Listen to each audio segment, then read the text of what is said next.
ஹாய்டா செல்லக்குட்டீஸ், எல்லோரும் சேஃபாக ஹெல்த்தியாக ஹாப்பியாக இருப்பீங்க நம்புறேன்டா. இன்றைக்கி நம்ம என்ன பார்க்க போகிறோன்னா, யூமின்க்கு ஒரு ஒன் ஷாட் தாண்டா பார்க்க போகிறோம். எப்பவும் போல் ஒன் ஷாட்டுக்கு எந்த ஒரு இன்ட்ரோவும் கிடையாது. ஸ்ட்ரைட்டாக நம்ம ஸ்டோரிக்குள்ளே போயிடலாம் வாங்க. Headset must, don't be addicted. Okay, story ஸ்டார்டிங்லேயே இப்போது ஒரு 4 ஸ்கூல் பசங்க சேர்ந்துட்டு ஒரு பையனை போட்டு அப்படி அடிச்சிட்ருக்காங்க. அவனும் அவங்க கிளாஸ் படிக்கிற அதே ஸ்கூல் பையன்தான். சும்மா போட்டு செம்மையாக அடிச்சிட்ருக்காங்க. அதில் ஒரு பையன், டேய் எப்பயுமே நாங்கள் என்ன சொன்னாலும் செய்கிற நாய் மாதிரி உன்னை வேலை பார்க்க சொல்லியிருக்கேனா இல்லையா? என்ன நாய்க்கு இன்றைக்கி கோவம் வந்துச்சா? இங்கே பாரு, நான் என்ன சொன்னாலும் நீ கேட்டே ஆகணும். அதுதான் உன் தலையெழுத்து. நான் யாருன்னு தெரியும்ல அப்படின்னு சொல்லி அந்த பையன் அப்படியே அந்த பையனோட ஃபேஸை தன்னோட காலில் தூக்கி பார்த்துட்ருக்கான். அப்படியே அந்த பையன் கண், காது, மூக்குன்னு எல்லா தவளையும் பிளட் வந்துட்டுருக்கு. அப்படி அடிச்சிட்ருக்காங்க. இப்போது அந்த ஏரியாவில் ஒரு போலீஸ்கார் ரவுண்ட்ஸ் போயிட்டுருக்கு. இங்கே ஏதோ பசங்க கூட்டமாக இருக்காங்கன்னு அந்த போலீஸ் கார்லேருந்து ஒரு பையன் இறங்கி, ஏய் எங்கே என்னடா கூட்டமாக இருக்குது அப்படின்னு சொல்லி அந்த ஆஃபீஸர் கேட்டுட்ருக்காங்க. இப்போ அந்த பசங்கள்லாம் அந்த அடித்து போட்ட பையனை மறைச்ச மாதிரி நின்றுட்டு, ஒன்றும் இல்லை சார், இங்கே ஒன்றும் நடக்கலையே. ஏய் ஒன்றும் இல்லாமையா கூட்டமாக நின்றுட்டுருக்கீங்க? இப்போ எதை மறைக்கிறதுக்கு நீங்கள் இப்படி நின்றுட்டுருக்கீங்க?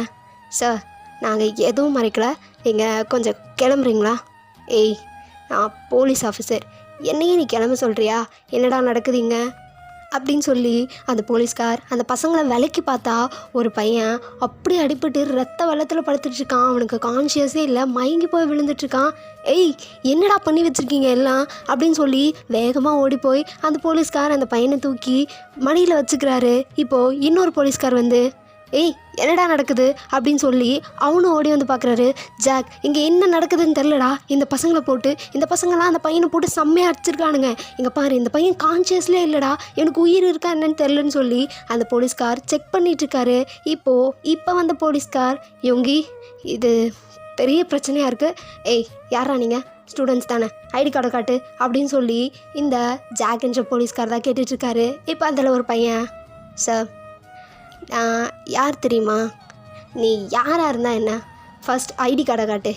சார் நான் கின்னோட பையன். கின்னோட பையனா? ஆமாம், நான் கின்னோட பையன். நான் என்ன வேணால் பண்ணுவேன். திரும்பவும் என் விஷயத்தில் எப்படி வந்தீங்கன்னு வச்சுக்கோங்க, அப்புறம் நான் என்ன பண்ணுவேன்னே தெரியாது.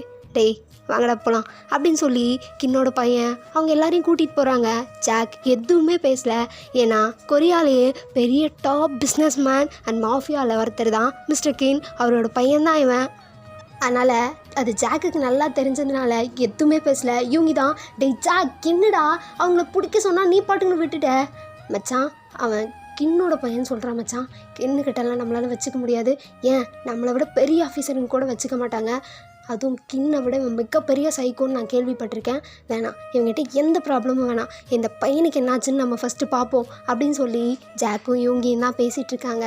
இப்போது யூங்கி அடிபட்டு கிடந்த அந்த பையனை தூக்கிட்டு வேகமாக காரில் ஹாஸ்பிட்டலுக்கு தான் போயிட்டுருக்காங்க. ஹாஸ்பிட்டல் போய் அந்த பையனை அட்மிட் பண்ணிட்டு இப்போ டாக்டரும் செக் பண்ணிடுறாங்க. அந்த பையன் இன்னும் மயக்கத்திலே தான் இருக்கான். இப்போது யூங்கி தான் டாக்டரை பார்த்து, டாக்டர் அந்த பையனுக்கு என்னாச்சு? இங்கே பாருங்கள் சார், அந்த பையனை ரொம்ப டார்ச்சர் பண்ணியிருக்காங்க. டெய்லியுமே ஏதாவது ஒரு காரணம் சொல்லி அவனை அடிச்சிருக்காங்கன்னு நினைக்கிறேன். ஏன்னா இன்றைக்கி காயம் 2 நாளைக்கு முன்னான காயம்னு நிறைய காயம் அவன் உடம்புல இருக்குது. பழைய காயம் புது காயம்னு அவன் உடம்புல நிறைய காயங்கள் இருக்குது. ரத்தக்கட்டுன்னு நிறைய விஷயம் இருக்குது. அவனை ரொம்ப டார்ச்சர் பண்ணியிருக்காங்க. தினம் அந்த பையன் நரகத்தில் இருக்கிற மாதிரி இருந்திருக்கான் போல்.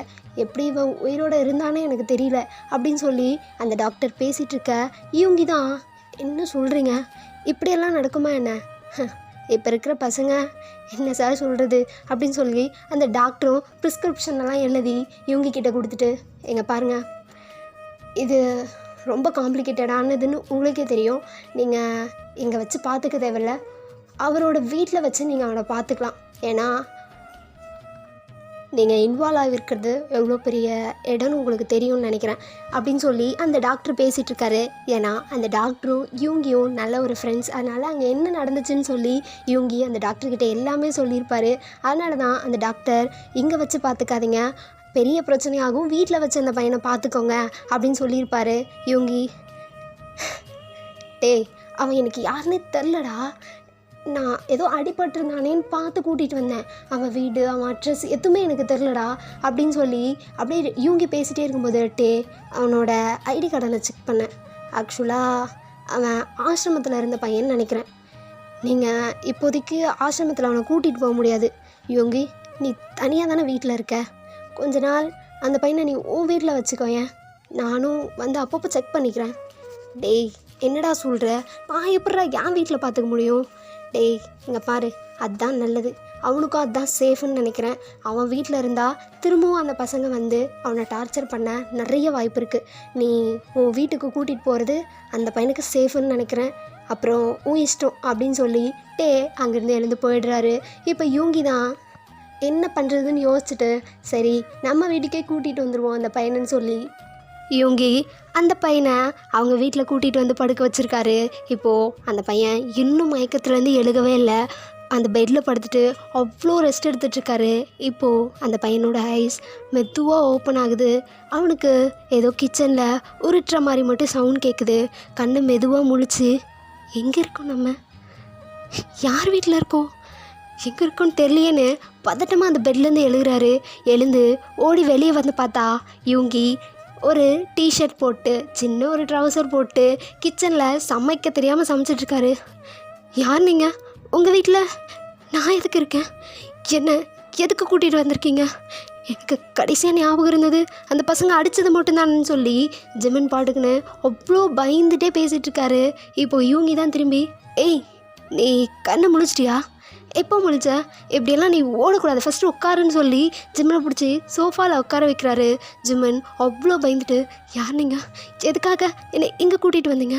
நீங்களும் என்ன அடிக்க போகிறீங்களா அப்படின்னு சொல்லி அப்படி ஜிம்மன் பயந்து கை காலெல்லாம் நடுங்கிட்டு உட்காந்துட்ருக்காரு. யூங்கி அவனோட ஷிவரிங்கை பார்த்தே ரொம்ப பயந்துருக்கான்னு தெரிஞ்சு ஏய் எங்கே பாரு, நான் உன்னை அடிக்கலாம் போகிறதில்ல. ஆக்சுவலாக நான் இந்த ஏரியாவோட போலீஸ்கார், உனக்கு புரியுதா? நான் அந்த பக்கம் ரவுண்ட்ஸ் போயிட்டுருக்குள்ள உன்னை அந்த பசங்களாம் சேர்ந்து அடிச்சிட்டு இருந்தாங்க. அப்போ காப்பாற்றி உன்னை எங்கே கூட்டிகிட்டு போகிறதுன்னு தெரியாமல் நான் என் வீட்டுக்கு கூப்பிட்டு வந்தேன். அவ்வளோதான், தவிர உன்னை நான் எதுவும் பண்ணல. அப்படியா? உண்மையா? நான் எப்படி உங்களை நம்புறது? ஏய் நான் அப்படி ஒன்றும் பண்ணலடா, நானே ஒரு போலீஸ்காரன் தான். ஆமாம் உன் பேர் என்ன? என் பேர் ஜிம்மன். ஓ உன் பேர் ஜிம்மனா? நல்லா தான் இருக்குது அப்படின்னு சொல்லிட்டு திரும்பவும் எழுந்து இவங்க கிச்சனுக்கு போய் அங்கேருந்து ஒரு பாத்திரத்தை துணி பிடிச்சி சூடாக தூக்கிட்டு வந்து ஏய் இங்கே பர்றா, எனக்கு சமைக்க தெரியாது, நான் தனியாக தான் இருந்தேன், அதனால் மேக்ஸிமம் வெளியே தான் சாப்பிடுவேன். ஏதோ உனக்காக எனக்கு தெரிஞ்ச மாதிரி இந்த கஞ்சி செஞ்சுருக்கேன், இப்போதைக்கு நீ கஞ்சி தான் சாப்பிட்ணுன்னு சொன்னாங்க, சாப்பிடு அப்படின்னு சொல்லி பவுலில் அதை சர்வ் பண்ணி ஜிமின் கிட்ட கொடுக்குறாரு. ஜிமின் பயந்துட்டே எனக்கு எதுக்கு இதெல்லாம் நீங்கள் பண்ணுறீங்க? உனக்கு எதுக்கு பண்ணுறேன்னா எனக்கு தெரியல, உனக்கு பண்ணணுன்னு தோணுது, நான் பண்ணுறேன், அவ்வளோதான், சாப்பிடு ஃபஸ்ட்டு அப்படின்னு சொல்லி அந்த பவுலில் கஞ்சை கொடுக்கும்போது ஜிமன் அவ்வளோ வேகமாக வாங்கி வேகமாக சாப்பிட்டுட்ருக்காரு. ஏன்னா ஜிமனுக்கு அவ்வளோ பசி இருந்திருக்கும். யூங்கி அதை பார்த்துட்டு டேய் மெதுவாக சாப்பிட்றா, தொண்டையில் அடிச்சுக்க போகுது, அது சூடாக இருக்க போதுடா, ஊதி சாப்பிடு. இல்லை எனக்கு பசியில் ஒன்றும் தெரியாது அப்படின்னு சொல்லி வேகமாக சாப்பிட்டுட்ருக்காரு ஜிம்மன். அது ஒரு குட்டி ஸ்மைலோட இன்னும் நிறைய இருக்குது, உனக்கு வேணும்னா நீ சாப்பிடு, கொஞ்சம் சுமாராக தான் இருக்கும், பட் சாப்பிடு, யாரும் உங்ககிட்டேருந்து பிடிங்க போகிறதில்ல, புரியுதா?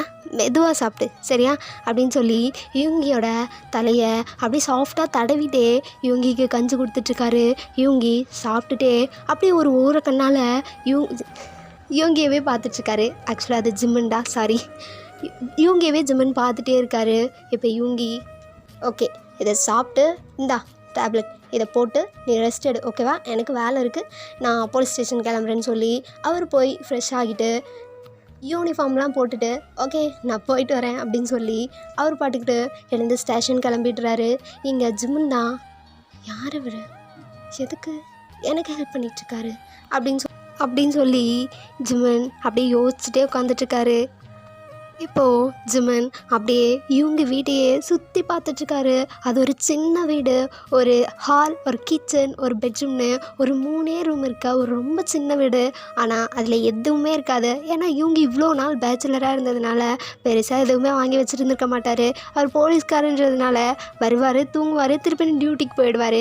இப்படியே இருக்கிறதுனால அவர் வீட்டில் எதுவுமே இருக்காது பெருசாக. அதனால் ஜிமன் எப்படி இவ்வளோ அழகாக இருக்குது இந்த வீடு, நல்லா இருக்கே அப்படின்னு சொல்லி அத்தையும் ஆச்சரியமாக ஜிமன் பார்த்துட்ருக்காரு.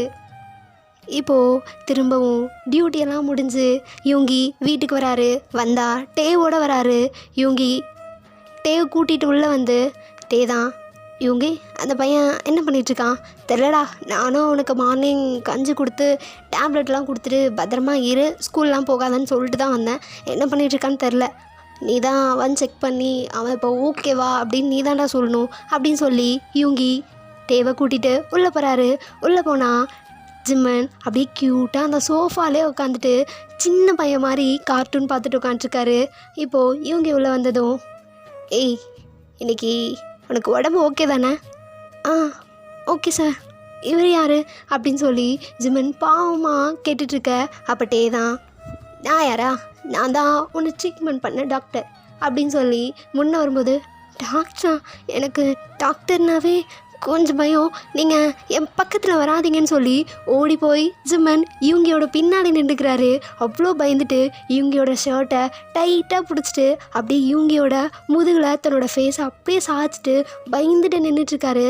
அப்போது இவங்கி திரும்பி ஜிம்மனை பார்த்து ஜிம்மனோட ஃபேஸை கப் பண்ணி, எங்கே பாரு ஜிம்மன், ஒன்றும் இல்லை, அது டாக்டர், அது இல்லாமல் அவன் என் ஃப்ரெண்டு தான், அவனை ஒன்றும் பண்ண மாட்டான், உனக்கு உடம்பு இப்போ எப்படி இருக்குன்னு செக் பண்ணுவான், புரியுதா அப்படின்னு சொல்ல ஜிம்மன் அப்படி பப்பி ஐஸோட இவங்கிய பார்த்து, புரியுது, இங்கே பாரு, என்னை நம்புறல, நான் உன் பக்கத்தில் தான் இருப்பேன், புரியுதா? புரியுதுன்னு சொல்லி இவங்கியோட ஹேண்டை டைட்டாக பிடிச்சிட்டு ஜிம்மன் அந்த சோஃபாலே உட்காந்துட்ருக்காரு.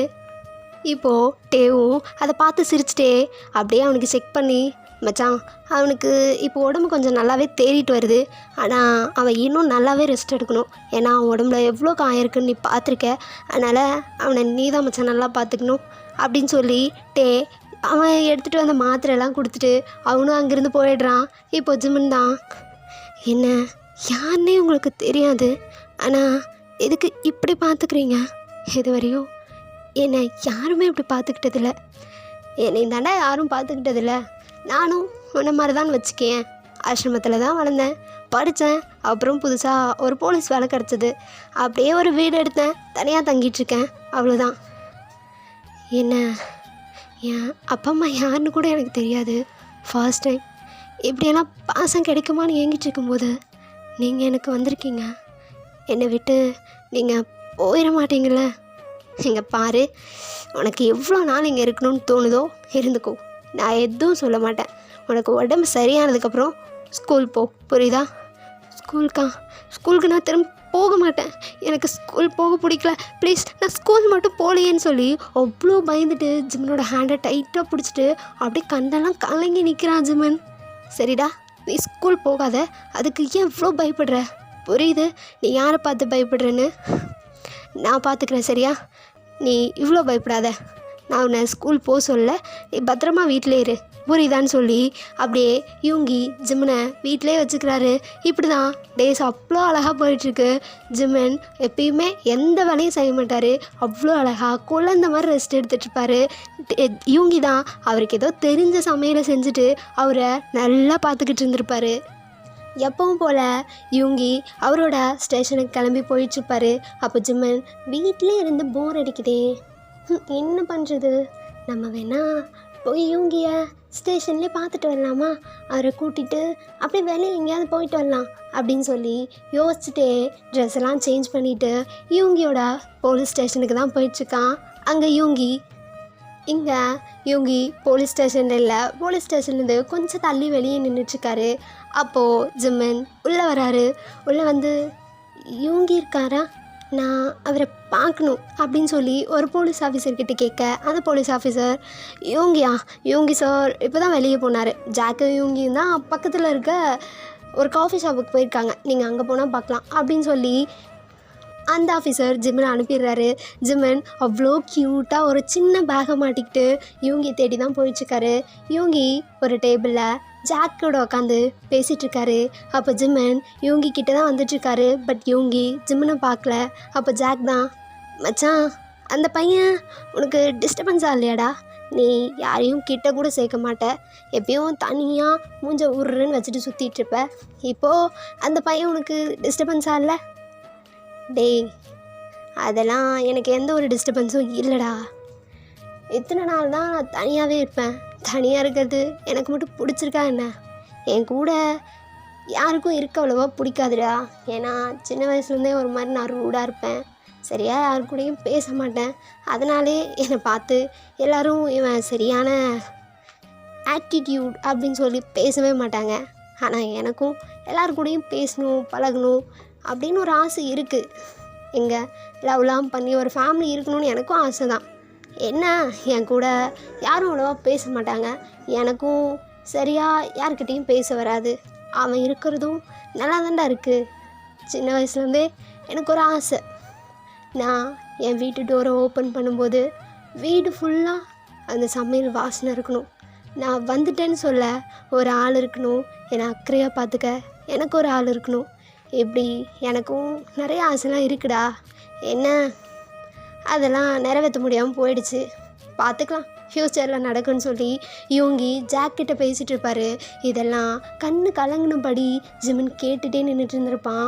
அப்படியே யூங்கியை பார்க்க வந்து யூங்கியை பார்க்காமையே ஜிம்மன் அங்கேருந்து போயிட்டு இருந்திருப்பார். இப்போது ஜிம்மன் வீட்டுக்கு தான் போயிடுறாரு.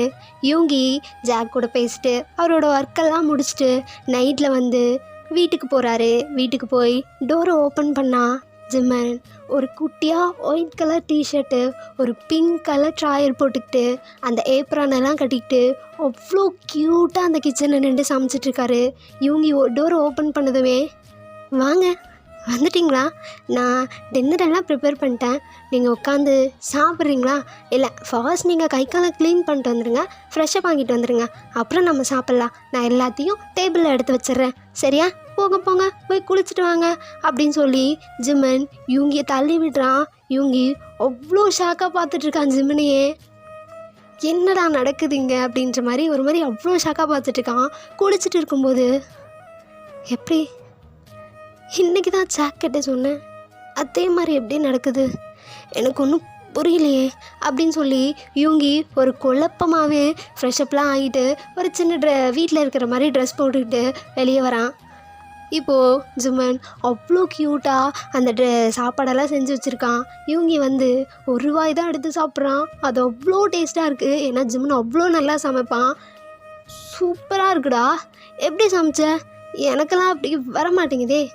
அதுவா, ஆசிரமத்தில் இருக்கும்போது நான் தான் சின்ன குழந்தைங்களுக்கெல்லாம் சமைச்சு போடுவேன், அதனால் எனக்கு நல்லா சமைக்க தெரியும். அப்படியா? பா, எவ்வளோ நாள் ஆகுது இப்படி நல்ல சாப்பாடெல்லாம் சாப்பிட்டு, அதுவும் இந்த மாதிரி வீட்டு சாப்பாடெல்லாம் நான் சாப்பிட்டதே இல்லைடா அப்படின்னு சொல்லி ஒரு மாதிரி கண்ணு கலங்கி இவங்க பேசிகிட்ருக்கான். ஜிம்மன் தான் அப்படியே சாப்பிடாம தன்னோட சீக்ஸில் கையை வச்சுட்டு இவங்கவே பார்த்துட்ருக்காரு. எதுக்குடா, எதுக்கு என்ன இப்படி பார்த்துட்ருக்க? ஒன்றும் இல்லை, எனக்கு பிடிச்சவங்களுக்கு அப்படி சமைச்சு போடணுன்னு ரொம்ப நாள் ஆசை. இன்றைக்கி உங்களுக்கு சமைச்சு போட்டிருக்கேன்ல, அதுதான். சாப்பிடுங்க, நீங்கள் சாப்பிட்றத பார்க்க தான் எனக்கு ரொம்ப பிடிச்சிருக்கு. டேய், நான் தனியாக சாப்பிட்டேன், எனக்கு வயிறு வலிக்கும், நீ சாப்பிடு, 2 பேரும் சேர்ந்து சாப்பிடுவோம் அப்படின்னு சொல்லி 2 பேரும் சேர்ந்து சாப்பிட்டுட்ருக்காங்க. இப்போ சாப்பாடெல்லாம் சாப்பிட்டு முடிச்சதும் ஜிம்மன் தான் அந்த பாத்திரத்தெல்லாம் எடுத்துகிட்டு போய் வாஷ் பண்ண வச்சிட்ருக்காரு. அப்போது அவர் வாஷ் பண்ணிகிட்டு இருக்கும்போது திடீர்னு யூங்கி ஜிம்மனை பேக்லேருந்து ஹக் பண்ணிவிட்டு, ரொம்ப தேங்க்ஸ்டா, ரொம்ப தேங்க்ஸ், இதுக்கு நான் எவ்வளோ நாள் ஏங்கியிருப்பேன் தெரியுமா? எனக்கு என்னன்னு தெரில, உன்னை என் கூடவே வச்சுக்கணுன்னு தோணுது, என்னை விட்டு போயிட மாட்டேல்ல அப்படின்னு சொல்லி யூங்கி கண்ணை கலங்கி பேசிகிட்ருக்காரு. ஜிம்மன் திரும்ப யூங்கியை டைட்டாக ஹக் பண்ணிவிட்டு, எனக்காக யாராவது இப்படி இருக்க மாட்டாங்களா, எனக்குன்னு ஒரு ஃபேமிலி இருக்காதான்னு நானும் நினச்சிட்டே தான் இருந்தேன். நீங்கள் கிடச்சிருக்கீங்க, நான் உங்களை விட்டு போக மாட்டேன், நீங்கள் என்னை விட்டு போயிட மாட்டீங்கள, எனக்காக கடைசி வரையும் நீங்கள் இருப்பீங்கள்ல அப்படின்னு சொல்லி ஜிமன் அழுதுகிட்டே யூங்கியை பார்க்க 2 பேரும் கண்ணை கலங்கி சாஃப்டாக ஒரு கிஸ் பண்ணிகிட்ருக்காங்க. அவ்வளோ சாஃப்டாக கிஸ் பண்ணிகிட்ருக்காங்க. இப்போது யூங்கி தான் கிஸ்ஸு பிரேக் பண்ணிட்டு, டேய் நீ சின்ன பையன், நான் ஏதோ ஒரு போஸில் பண்ணிட்டேன், ஆனால் எனக்கு உன்னை ரொம்பவே பிடிக்கும், நீ உங்ககிட்ட இப்படியெல்லாம் நடக்கக்கூடாது, நீ இப்போ தான் ஸ்கூல் படிச்சிட்ருக்க, நான் இதுக்கு மேலே உன்னை கிஸ் பண்ணேன் அப்புறம் நான் வேறு மாதிரி ஏதாச்சும் பண்ணிவிடுவேன் அப்படின்னு சொல்லி அங்கேருந்து யூங்கி ஓடிடுறாரு. ஜிமன் பார்த்து சிரிச்சுட்டே, நான் சின்ன பையனா அவர் சின்ன பையனான்னு தெரியலன்னு சொல்லி அப்படியே அந்த வெஷல் வாஷ் பண்ணிகிட்ருக்காரு. இப்போது அடுத்த நாள் யூங்கி திருப்பின ஸ்டேஷன் போயிடுறாரு. ஜிமன் தான் வீட்டில் இருக்க ரொம்ப போர் அடிக்குதுன்னு சொல்லி வெளியே ஷாப்புக்கு போயிட்டு இருந்திருப்பாரு. அப்போது அவர் ரோட்டில் நடந்து போயிட்டே இருக்கும்போது திடீர்னு அந்த சந்திலேருந்து அந்த கின்னோட பசங்க வந்து ஜிம்மனை இழுத்து போட்டு திருப்பியும் அடிச்சிட்ருக்காங்க. ஏய், இத்தனை நாள் எங்கடா போயிட்டு இருந்த, எங்கெல்லாம் தேடுறது, ஆசிரமத்தில் தேடினே ஆளே வரலன்னாங்க, எங்கே போய் யார்கிட்ட ஒளிஞ்சிட்டு இருந்த, எங்கே பாரு, நீ எங்கே போய் ஒளிஞ்சிட்டு இருந்தாலும் யார்கிட்ட ஒளிஞ்சிட்டு இருந்தாலும் உன்னை தேடி கண்டுபிடிச்சி என் நாயா என் காலுக்கு அடியில் நீ எனக்காக மட்டும்னு வச்சுட்டு தான் இருப்பேன்னு சொல்லி அப்படியே ஜாக்கோட பையன் கின்னோட பையன் அப்படியே யூங்கியோட கழுத்துலே காலை வச்சு நசுக்கிறான். யூங்கி, என்னை விட்டுங்க ப்ளீஸ், நான் உங்களை என்ன பண்ணேன், எதுக்காக இப்படி பண்ணிகிட்ருக்கீங்க, என்னை ப்ளீஸ் விட்டுருங்க, இப்போ தான் எனக்குன்னு ஒரு லைஃப் கிடச்சிருக்கு, அதை நான் வாழணும்னு நினைக்கிறேன், ப்ளீஸ் என்னை விட்டுருங்க, எனக்கு இது ரொம்ப கஷ்டமாக இருக்குது, எனக்கு வலிக்குது, ப்ளீஸ் என்னை விட்டுருங்க அப்படின்னு சொல்லி அவ்வளோ அழுதுட்ருக்கான் அந்த பையன். இப்படி நீ அழுது பார்த்து எவ்வளோ நாள் ஆகுது, யார் அழுதாலுமே எனக்கு அந்த சாட்டிஸ்ஃபேக்ஷனே கிடைக்கல, நீ என்கிட்ட இப்படி கதறி அழுற பார்த்தியா, அப்போ இருக்கிற சாட்டிஸ்ஃபேக்ஷனே தனின்னு சொல்லி அப்படியே ஜிம்மனை அந்த கின்னோட பையன் அப்படி அடிச்சிட்ருக்கான். இப்போது திரும்பவும் அதே மாதிரி அங்கே ரவுண்ட்ஸ் போயிட்டு இருந்த யூங்கி அதை பார்த்துட்டு, ஜிம்மன் இங்கே என்னடா பண்ணிகிட்ருக்க அப்படின்னு ஓடி வந்து அந்த கின்னோட பையன்லேருந்து அவன் ஃப்ரெண்ட்ஸ் எல்லாம் தள்ளி விட்டு ஜிமின் கிட்டே போகிறான். ஜிமினை போய் டைட்டாக ஹக் பண்ணிட்டு, ஜிமன் உன்னை வீட்டில் தானே இருக்க சொன்னேன், இங்கே எதுக்குடா வந்த அப்படின்னு சொல்லி அவன் ஃபேஸை பிடிச்சி கேட்டுகிட்டே இருக்கும்போது கின்னோட பையன், ஓ வீட்டில் தான் ஆஃபீஸர் இவ்வளோ நாள் இருந்தானா, அதனால தான் எங்கே தெரியும் கிடைக்கல போலையே, பார்த்தியா நான் இவ்வளோ பெரிய முட்டாளாக இருந்திருக்கேன், எங்கெங்கேயோ தேடினேன், வீட்டை தேட முட்டேன் பார்த்தியா, சரி என்னமோ நீ கொஞ்சம் நகர்ந்தனா எனக்கு அவங்க கூட நிறைய பேச வேண்டியது இருக்குது, நகர்றியான்னு சொல்லி யூங்கியை அப்படியே எட்டி உதைக்கிறான்.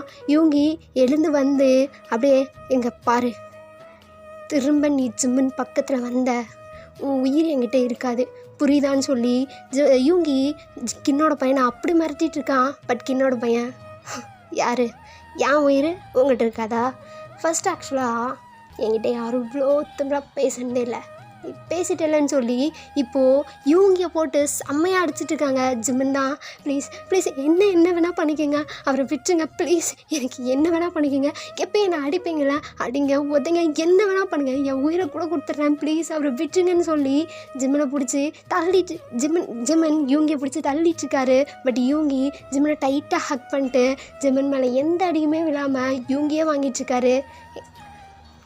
இப்போது கின்னோட பையன் யூங்கி அடித்ததை வச்சு, இங்கே பார் உன்னை என்னைக்காக இருந்தாலும் நான் சும்மா விடவே மாட்டேன்னு சொல்லி அடிச்சிட்டே இருக்கும்போது யூங்கி அவங்கள தள்ளி விட்டு ஜிம்மனை கூட்டிகிட்டு ஓடி போயிடுறாரு அங்கேருந்து.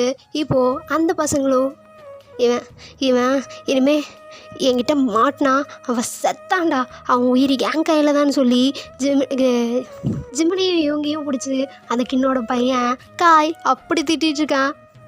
இப்போது யூங்கி ஜிம்மனை பிடிச்சி, டேய் ஏன்டா அப்படி பண்ணிகிட்ருக்க, வீட்டை விட்டு வெளியே வராதுன்னு நான் சொன்னல, அது சாரி ஏன் தப்பு தானே, நான் வந்து தானே உங்களுக்கு இப்படி அடிபட்டுருச்சு, எல்லாமே என் தப்பு தான், என் கூட இருந்தாவே உங்களுக்கு இப்படி தான் ஆகும், என்னை ப்ளீஸ் விட்டுருங்க, என் கூட இருக்காதீங்கன்னு சொல்லி அப்படி அழுதுட்ருக்கான். யூங்கி அவன் ஃபேஸை பிடிச்சி, இங்கே பாரு என்ன நடந்தாலும் சரி நான் உன் கூட தான்டா இருப்பேன், பார்த்துக்கலாம், உன்னை அவன் அடிச்சிட்டான்ல, என் பேபியும் அவன் அடிச்சிட்டான்ல, அவன் கதை என் கையில் தான்டா முடியும், நீ கவலைப்படாத, நம்ம எதுவாக இருந்தாலும் பார்த்துக்கலாம்டா, அழுகாத, ஃபர்ஸ்ட் நீ அழுகாதன்னு சொல்லி அப்படியே ஜிம்மனோட ஐஸ்லேருந்து வர டியர்ஸ்லாம் தன்னோட ஃபிங்கர் வச்சு அவர் தொடச்சி விட்டுட்ருக்காரு. ஜிம்மன் தான் சாரி சாரி யோகி, என்னால் தானே எல்லாமே, என்னால் தான், என்னை மன்னிச்சிடுங்க ப்ளீஸ்ன்னு சொல்லி அப்படியே அழுதுட்ருக்காங்க. இப்போது யோகி ஜிம்மனை வீட்டுக்கு கூட்டிகிட்டு போகிறாரு. ஜிம்மனை அப்படியே தூங்க வச்சுட்டு அடுத்த நாள் காலையில் போய் அன்னைக்கு ஜிம்மனை அடிச்சிருப்பாங்க அதுக்கான எவிடன்ஸ் எல்லாமே அவர் கலெக்ட் பண்ணிகிட்ருக்காரு. இது வரையும் அவங்க அந்த பசங்களாம் சேர்ந்து என்னென்ன தப்பு பண்ணியிருக்காங்க, இது வரையும் என்னென்ன புள்ளி பண்ணியிருக்காங்க, எத்தனை பசங்களும் அவங்கள டார்ச்சர் பண்ணியிருக்காங்கன்னு சொல்லி நிறைய எவிடன்ஸ்லாம் கலெக்ட் பண்ணுறாரு. அதெல்லாம் கலெக்ட் பண்ணி ஜாக் இங்கே பாரா, எல்லா எவிடன்ஸ் இருக்குது, எப்படியாவது நான் அவங்கள பிடிச்சி உள்ளே போடாமல் விட மாட்டேன். ஏன் ஜிம்மனை அடிச்சிட்டாங்கடா, என் கண்ணு முன்னாடி அடித்தாங்க மச்சான், அவன் சும்மாவே விட மாட்டேன்டான்னு சொல்லி அந்த எவிடன்ஸ் எல்லாம் எடுத்துகிட்டு கமிஷனர் ஆஃபீஸ்க்குள்ளே தான் போயிட்டுருக்காரு. அப்போ ஜாக் தான் பிடிச்சி, மச்சான் இந்த எவிடன்ஸ் இருந்தும் எந்த பிரயோஜனமும் இல்லை, டேய் நம்ம கமிஷனரை பற்றி தெரியும்ல மச்சான், அவன் எனக்கு ஹெல்ப் பண்ணுவார்றா, அவர் ரொம்ப நல்லவருன்னு சொல்லி யோகி அந்த எவிடன்ஸ் எல்லாம் எடுத்துகிட்டு போயிட்டே இருக்கான். பட் ஜாக் எவ்வளவோ சொல்கிறான், மச்சான் எல்லாருமே அந்த கின்னோட அடியால் தான் மச்சான், நீ என்ன சொன்னாலும் இங்கே என்னமே நடக்க போகிறதில்ல, டேய் நம்ம கமிஷனர் அப்படி கிடையாதுடா, கண்டிப்பாக அவர் நமக்கு ஹெல்ப் பண்ணுவார், அவர்கிட்ட தானே நம்ம ட்ரைனிங் பண்ணிக்கிட்டோம், அவர் எப்படிப்பட்டவர்னு தெரியும்ல, அவர் நம்பலாம் மச்சான் அப்படின்னு சொல்லி அந்த எவிடன்ஸ் எல்லாமே தூக்கிட்டு கமிஷனர் ஆஃபீஸுக்கு தான் போயிட்டுருக்காங்க. கமிஷனர் ஆஃபீஸ்க்குள்ளே போய் அந்த எவிடன்ஸ் எல்லாம் கமிஷனர்கிட்ட கொடுத்துட்டு, சார் இதில் கின்னோட பையன் பண்ண எல்லாம் வல்ல மாதிரி தனமும் எல்லாம் முடிச்சு வைக்க தனமும் அவன் பண்ண புல்லிங்லேருந்து அவன் எல்லாம் பண்ணதோட எவிடன்ஸ் இதில் இருக்குது சார், ப்ளீஸ் அவனால் நிறைய பசங்க பாதிக்கப்பட்டிருக்காங்க, நீங்கள் தான் எப்படியாவது அவனை பிடிச்சி உள்ளே போடணும், அதுக்கான ஆர்டர் காப்பி நீங்கள் தான் கொடுக்கணும்னு சொல்லி யோகி கமிஷனர்கிட்ட பேசிகிட்டு இருக்கும்போது, கமிஷனர் யோகி பொறுமையாரு, இது எவ்வளோ பெரிய விஷயம் தெரியுமா, நீ எதை பற்றி யோசிக்காமல் பொறுமையாருன்னு சொல்லி கமிஷனர் யோகி இது பண்ணிகிட்ருக்காரு. சார் உங்களுக்கு புரியல, அவனால் எத்தனை பசங்க செத்துட்ருக்காங்க தெரியுமா, இது வரையும் அவன் கையால் எத்தனை பசங்க செத்தாங்கன்னு கூட எனக்கு தெரியல சார், இங்கே பாருங்கள் நீங்கள் தான் எப்படியாவது ஹெல்ப் பண்ணணும்னு சொல்லி யோகி கமிஷனர்கிட்ட கதறிட்டுருக்கான். இப்போது கமிஷனர் அந்த எவிடன்ஸ் எல்லாம் வாங்கி வச்சுட்டு, யோகி இப்போ நீ வீட்டுக்கு போ, எதுவாக இருந்தாலும் நான் பார்த்துக்கிறேன், இதை பற்றி நீ வெளியே எதுவுமே பேசக்கூடாதுன்னு சொல்லி கமிஷனர் யோகியை வீட்டுக்கு அனுப்பிடுறாங்க. வீட்டுக்கு அனுப்புனா ஒரு நைட் 10 o'clock இருக்கும். யோகியோட வீடு ஃபுல்லும் யாரோ நடக்கிற மாதிரி சவுண்ட் கேட்டுகிட்டே இருக்கும். ஜிம்மன் அவ்வளோ நிம்மதியாக தூங்கிட்டு இருப்பான்.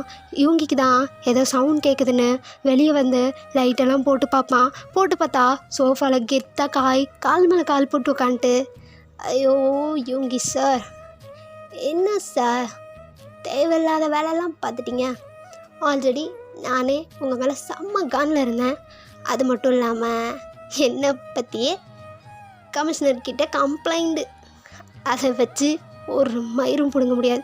டேய் என் வீட்டில் நீ என்னடா பண்ணுற, எப்பட்றா உள்ளே வந்த, ஐயோ இது பெரிய மாளிகை பாருங்கள், பூட்டை வச்ச உள்ளே வந்தேன், அப்புறம் இன்றைக்கி உயிர் என் கையில் தான் போகுது புரியுதா, அதுவும் உயிர் மட்டும் இல்லை, அந்த என் வீட்டு நாய் அந்த ஜிம்முன்னு இருக்கானே அவன் உயிரும் இன்றைக்கி என் கையால் தான் போகுது.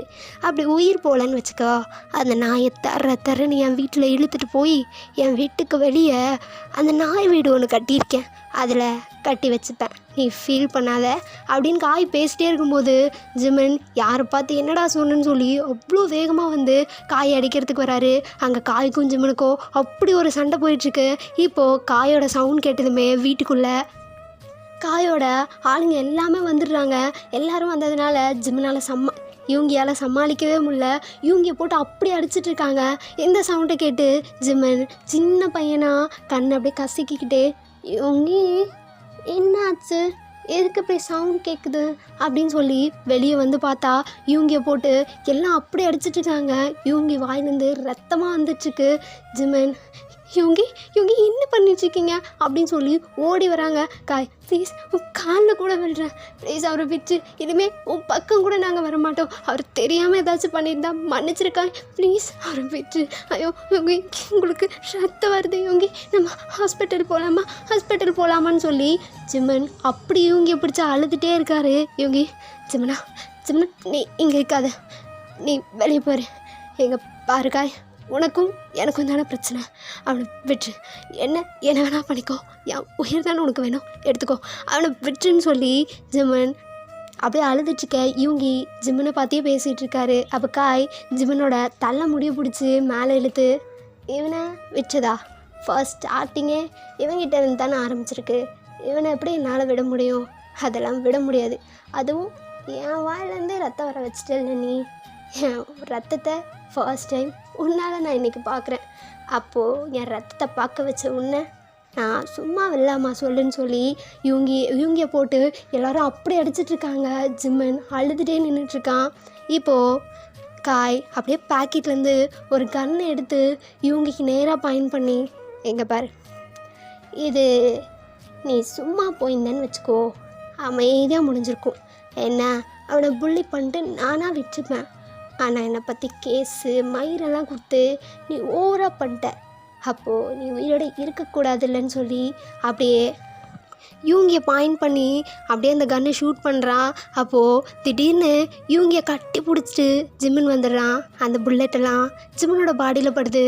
அப்படியே யூங்கி ஷாக்காக ஜிம்மனையே பார்த்துட்ருக்கான். ஜிம்மனோட கையெல்லாம் அப்படியே யூங்கி மேலேருந்து சரிஞ்சு கீழே விழுது. அவன் பாடி அப்படியே யூங்கியோட கால் மேலே விழுது. யூங்கி அவ்வளோ ஷாக்காக ஜிம்மனை பார்த்துட்டு, ஜிம்மன் ஏன்டா அப்படி பண்ண ஜிம்மன் அப்படின்னு சொல்ல, ஜிம்மனுக்கு உயிர் இன்னும் கொஞ்ச நேரத்தில் போக போகுது. அப்படியே யூங்கி கண்ணிலேருந்து அவ்வளோ தண்ணி வந்துட்டுருக்கு. ஜிம்மன் ஒரு லைட்டாக ஒரு ஸ்மைல் பண்ணிட்டு அப்படியே யூங்கியை பார்த்து, யூங்கி இங்கே பாருங்க, நீங்கள் அழவே கூடாது, புரியுதா? நான் உங்கள் கூட இருந்தேன் இந்த கொஞ்ச நாள் தான் ரொம்ப சந்தோஷமாக இருந்தேன். இந்த மாதிரி லைஃப் எனக்கு கிடைக்கவே கிடைக்காதான்னு சொல்லி ஏங்கிட்டு இருந்த லைஃப்பை நீங்கள் தான் எனக்கு கொடுத்தீங்க. நான் ரொம்ப ஹாப்பியாக தான் இருந்தேன். உங்களுக்காக இந்த உயிர் போகுதுன்னு நினைக்கும் போது எனக்கு சந்தோஷமாக தான் இருக்குது. இதெல்லாம் பற்றி எதுவும் யோசிக்காதீங்க அப்படின்னு சொல்லி யூங்கியை ஜிம்மன் அப்படியே ஹக் பண்ணி பேசிகிட்ருக்கான். இப்போது யூங்கி அவ்வளோ டைட்டாக ஜிம்மனை ஹக் பண்ணிட்டு, ஜிம்மன் என்னை விட்டு போக மாட்டேன்னு சொன்னேன்லடா, கடைசி வரையும் என் கூட இருப்பேன்னு சொன்னேன்லடா, என்னடா திடீர்னு என்னை விட்டு போகிறேன். இங்கே பாரு ஜிம்மன், நீ போகிறதெல்லாம் சத்தியமாக என்னால் ஏற்றுக்க முடியாதுடா, ஏன்டா அப்படி பண்ணிகிட்ருக்கேன்னு சொல்லி அப்படியே ஜிம்மனை பிடிச்சி அப்படியே அழுதுட்ருக்காரு ஜிம்மன் யூங்கியை பார்த்து. யூங்கி, உங்ககிட்ட நான் சொன்னதே இல்லைல்ல, ஐ லவ் யூ, உங்களை எனக்கு அவ்வளோ பிடிக்கும், ஐ லவ் யூ அப்படின்னு அவர் ஐ லவ் யூ சொன்னால் அடுத்த செகண்ட் ஜிம்மன் உயிரை விடுறாரு.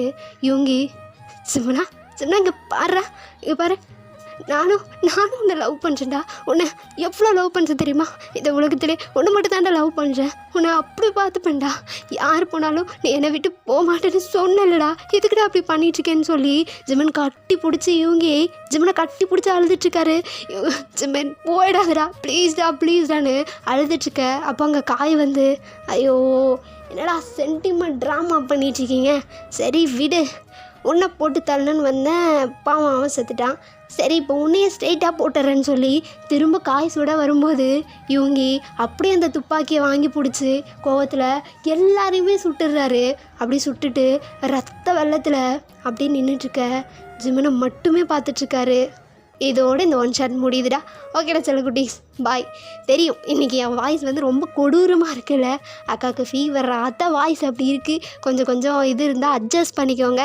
அப்புறம் ஸ்டோரி எப்படி இருந்துச்சுன்னு சொல்லி கண்டிப்பாக கமெண்ட் பண்ணிவிட்டு போயிடுங்கடா செல்லக்குட்டீஸ். பாய்டா செல்லக்குட்டீஸ். பிடிச்சவங்க லைக் பண்ணுங்கள், உங்கள் ஃப்ரெண்ட்ஸுக்கு ஷேர் பண்ணுங்கள், சப்ஸ்கிரைப் பண்ணாதவங்க சப்ஸ்கிரைப் பண்ணிக்கோங்கடா. பாய்டா செல்லக்குட்டீஸ்.